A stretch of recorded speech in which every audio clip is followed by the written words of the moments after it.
ಪೊಂಗಲ್ ಗಜ್ಜು ಮಾಡೋಣ ಈಗ. ಆವಾಗಲೇ ಒಗ್ಗರಣೆ ಹಾಕೊಳ್ಳೋದಕ್ಕೆ ನಾವು ತುಪ್ಪ ಎಲ್ಲ ಹಾಕ್ಕೊಂಡು ಬಾಣಲಿಯಲ್ಲಿ ಇದು ಮಾಡಿದ್ವಲ್ಲ, ಅದೇ ಬಾಣಲಿಗೆ ಒಂದು 5-6 ಮೆಣಸಿನ್ಕಾಯಿ, ಮೆಣಸಿನ್ಕಾಯಿ ಹಾಕ್ಕೊಳ್ಳಿ, ಒಂದು 7-8. ಈಗ ಈ 1/4 ಕಪ್ಪು ರೈಸ್ಗೆ ಆಗಂಗ ಇದು 8 ಮೆಣಸಿನ್ಕಾಯಿ. ಗೊಜ್ಜು ಉಳಿದ್ರೂ ನೀವು ಅನ್ನದ ಜೊತೆ ತಿನ್ಬೋದು, ಬೇರೆ ನಾರ್ಮಲಿ ಅನ್ನದ ಜೊತೆ ತಿನ್ಬೋದು.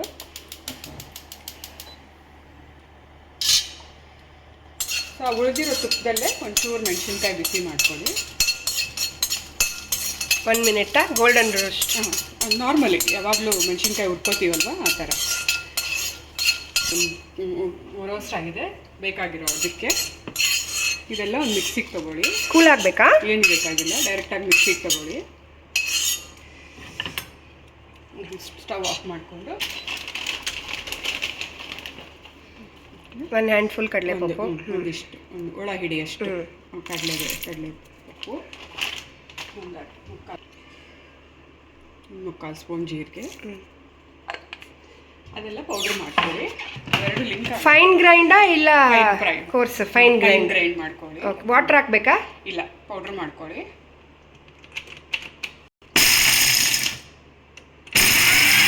ಫೈನ್ ಪೌಡ್ರ್ ಆಗಿದೆ. ಹಿಂಗೆ ನೀರು ಹಾಕಿ ಕಲಿಸ್ಕೊಳ್ಳಿ, ಯಾಕಂದರೆ ಮತ್ತೆ ಹುಣಸೆ ನೀರು ಕುದಿಯೋವಾಗ ಇದನ್ನು ಹಾಕಿದಾಗ ಉಂಡೆ ಆಗ್ತೀರಾ, ಸ್ವಲ್ಪ ನೀರು ಹಾಕಿ ಈ ಥರ ಗೊಜ್ಜು ಥರ ಕಲಿಸ್ಕೊಳ್ಳಿ. ಸೊ ಮಿಕ್ಸಿಗೆ ಹಾಕಿದ್ಮೇಲೆ ನೀರು, ಮಿಕ್ಸಿಗೆ ಹಾಕಿದ್ಮೇಲೆ ಸ್ವಲ್ಪ ನೀರು ಹಾಕಿ ಈ ಥರ ಈ ಲೆವೆಲಲ್ಲಿ ಕಲಿಸ್ಕೊಳ್ಳಿ, ಸಾಕು. ಓಕೆ. ಸ್ವಲ್ಪ ಮೆಣಸಿನ್ಕಾಯಿ ಉಳಿದಿರೋದು, ಅದಕ್ಕೆ ಒಂಚೂರು ಸಾಸಿವೆ, ಕಡಲೆಬೇಳೆ, ಜೀರಿಗೆ ಕಡಲೆಬೇಳೆ ಹಾಕ್ಕೊಳ್ಳಿ, ಸಾಸಿವೆ ಹಾಕಲ್ಲ ಇದಕ್ಕೆ. ಸ್ವಲ್ಪ ಒಂದಿಷ್ಟೇ ಹಾಕಿದ್ರೆ ಸಾಕು, ಯಾಕಂದರೆ ಪೌಡ್ರ್ ಮಾಡ್ಕೊಂಡಿದ್ದೀವಲ್ವ ಆ ಥರ. 1 ಸ್ಪೂನಷ್ಟು ಕಡಲೆಬೇಳೆ ಹಾಕ್ಕೊಳ್ಳಿ.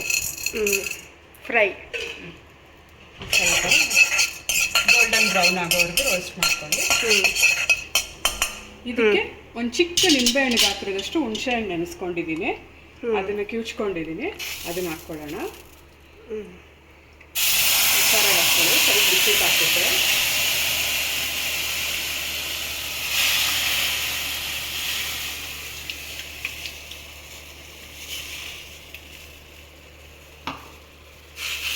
ಸ್ವಲ್ಪ ನೀರು ಹಾಕ್ಕೊಳ್ಳಿ, ಒಂದು ಅರ್ಧ ಲೋಟ ಅಷ್ಟು. ಓಕೆ. ಗೊಜ್ಜು ಗಟ್ಟಿ ಆಗಿರಬಾರ್ದು, ಸ್ವಲ್ಪ ಲಿಕ್ವಿಡ್ ಆಗಿರಬೇಕು. ಸೊ ನೀರು ಇಳಿಸುತ್ತೆ, ಈ ಥರ ಇರುತ್ತೆ ನೋಡಿ. ಇದಕ್ಕೆ ಉಪ್ಪು ಬೆಲ್ಲ ಹಾಕಿ ಕುದಿಯೋಕೆ ಬಿಡಿ.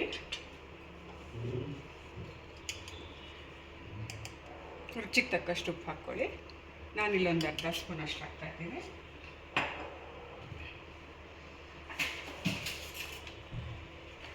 ಅರ್ಧ ಉಂಡೆಯಷ್ಟು, ಚಿಕ್ಕ ಉಂಡೆಯಷ್ಟು ಬೆಲ್ಲ ಹಾಕ್ಕೊಳ್ಳಿ.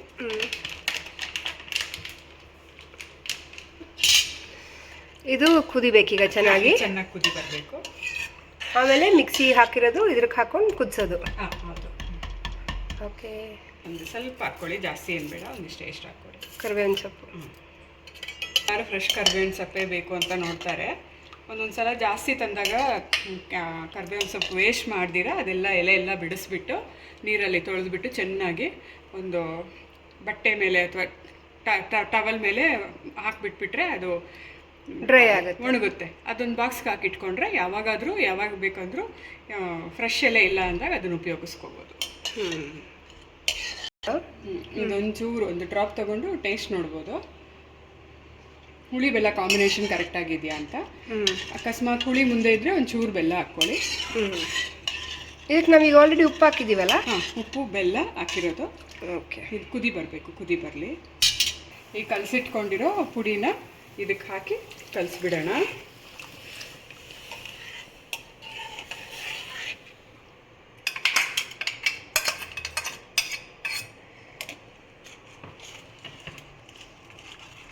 ಇದು ಎಷ್ಟು ತಿಕ್ಕಾಗಬೇಕು? ಇದು ನಿಮ್ಮ ದೋಸೆ ಬ್ಯಾಟರ್ ಅಷ್ಟು? ದೋಸೆ ಬ್ಯಾಟರ್ಗಿಂತ ಕಮ್ಮಿ. ಓಕೆ. ಇದನ್ನೊಂದು 2-3 ಮಿನಿಟ್ಸ್ ಕುದಿಬೇಕಾ? ಹೌದು. ಅದು ಗಟ್ಟಿ ಬೀಳುತ್ತೆ, ಕಡಲೆಪಪ್ಪು ಹಾಕಿದ್ದೀವಲ್ವ, ಅದು ಕುದ್ದು ಗಟ್ಟಿ ಆಗುತ್ತೆ. ಅಲ್ಲಿವರೆಗೂ ಸ್ವಲ್ಪ ಕುದಿಸ್ಕೋಬೇಕು. ಸ್ವಲ್ಪ ನೀವು ತಿನ್ನೋದಕ್ಕಿಂತ 1 ಲೆವೆಲ್ ಖಾರ ಜಾಸ್ತಿ ಇದ್ದರೆ ಕಾಂಬಿನೇಷನ್ ತುಂಬ ಚೆನ್ನಾಗಿರುತ್ತೆ ಪೊಂಗಲ್ ಜೊತೆ.